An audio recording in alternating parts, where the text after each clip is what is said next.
যে এই নারী সংস্কার কমিশন জমা দেওয়ার পর থেকেই আজকে এক শ্রেণীর ধর্মীয় উন্মাদ গোষ্ঠী, এক শ্রেণীর আমি বলবো যে এরা হচ্ছে উগ্রবাদী, মুক্তিযুদ্ধের চেতনা বিরোধী এবং 24-এরও চেতনা বিরোধী এই শক্তি জন্য যে সংস্কার কমিশনগুলি গঠন করা হয়েছিল তার একটা হচ্ছে নারী সংস্কার কমিশন। কিছুদিন আগে নারী সংস্কার কমিশন তাদের সুপারিশ প্রধান উপদেষ্টার কাছে জমা দিয়েছেন। আমরা খুব দুঃখজনকভাবে লক্ষ্য করলাম যে এই নারী সংস্কার কমিশন জমা দেওয়ার পর থেকেই আজকে এক শ্রেণীর ধর্মীয় উন্মাদ গোষ্ঠী, এক শ্রেণীর আমি বলবো যে এরা হচ্ছে উগ্রবাদী, মুক্তিযুদ্ধের চেতনা বিরোধী এবং 24-এরও চেতনা বিরোধী এই শক্তি। তারা আমি নাম উল্লেখ করেও বলছি যে তারা আজকে দেখেছেন আপনারা যে 3 তারিখে হেফাজতে ইসলাম এবং হেফাজতে ইসলামের প্ল্যাটফর্মে আমরা দেখেছি এনসিপির একজন নেতাও ছিলেন, যেটা নাকি আমাদের জন্য দুর্ভাগ্যজনক। আমরা দেখলাম যে তারা সেখানে নারী কমিশন বাতিলের কথা বললেন, তারপরে নারীদের বিরুদ্ধে অশ্লীল ভাষায় গালাগাল করলেন, অত্যন্ত অমর্যাদাকর, অত্যন্ত অবমাননাকর কথাবার্তা বললেন নারীর বিরুদ্ধে। এটা কিন্তু অত্যন্ত আপত্তিকর ব্যাপার, এটা কোনোভাবে গ্রহণ করা যায় না। আপনারা জানেন যে এই উপমহাদেশে আজকে ভারতবর্ষে যখন ব্রিটিশ বিরোধী আন্দোলনের সময় থেকে আমরা নারীদের অত্যন্ত গুরুত্বপূর্ণ ভূমিকা ছিল। আপনারা জানেন 60-এর দশকে শিক্ষা আন্দোলনে অনেক বেশি গুরুত্বপূর্ণ ভূমিকা ছিল। 52 সালে ভাষা আন্দোলন অত্যন্ত গুরুত্বপূর্ণ ভূমিকা ছিল নারীদের, মুক্তিযুদ্ধে অত্যন্ত গুরুত্বপূর্ণ ভূমিকা ছিল।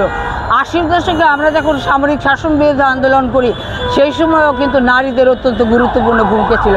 আর 24-এ আমি খুব স্পষ্ট ভাষায় বলতে চাই যে 24-এ যে গণঅভ্যুত্থান হয়েছে, 24-এর গণঅভ্যুত্থানে যখন নাকি নারীরা বিভিন্ন কলেজের এবং বিভিন্ন হল থেকে, বিশ্ববিদ্যালয় হলগুলি থেকে হাজার হাজার নারী আমাদের ছাত্রীরা যখন বেরিয়ে আসেন, তখন কিন্তু এই আন্দোলন কিন্তু আরও বেগবান হয়েছে, এই আন্দোলন আরও অনেক বেশি কিন্তু জোরদার হয়েছে।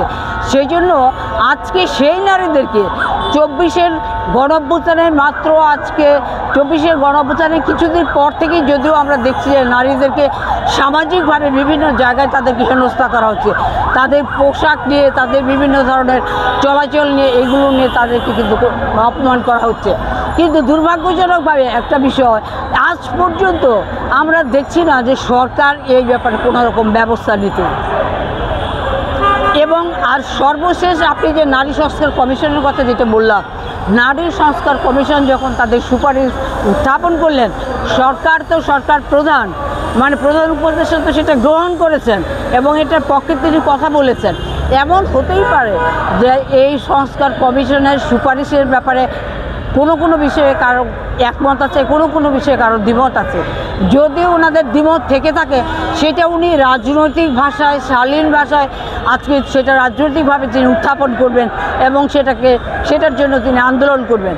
কিন্তু আমরা দেখলাম সেটা না করে আজকে ঢালাওভাবে তারা নারী সংস্কার কমিশনকে বাতিলের কথা বললেন এবং নারী সংস্কার কমিশনের যারা সদস্য ছিলেন তাদেরকে আজকে বেশ্যা পর্যন্ত বলে তাদেরকে গালাগাল করলেন।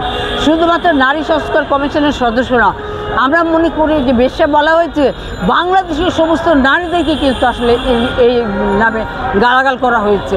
তো যার জন্য আমরা এটা তীব্র নিন্দা এবং প্রতিবাদ জানাই এবং আমরা মনে করি যারা এটা করেছে এরা সবাই পত্রপত্রিকা এসেছে, দেশের সমস্ত মানুষ জানে, সরকারও জানে। সেই জন্য আজকে যারা এই নারীর প্রতি এই অমর্যাদাকর আচরণ করেছে, যারা নারীর নির্যাতন করেছে এবং এই অবমাননাকর আচরণ করেছে, তাদেরকে অবিলম্বে গ্রেফতার করা হোক এবং তাদের বিচার করা হোক, এটা আমাদের পক্ষ থেকে পরিষ্কার আমাদের দাবি।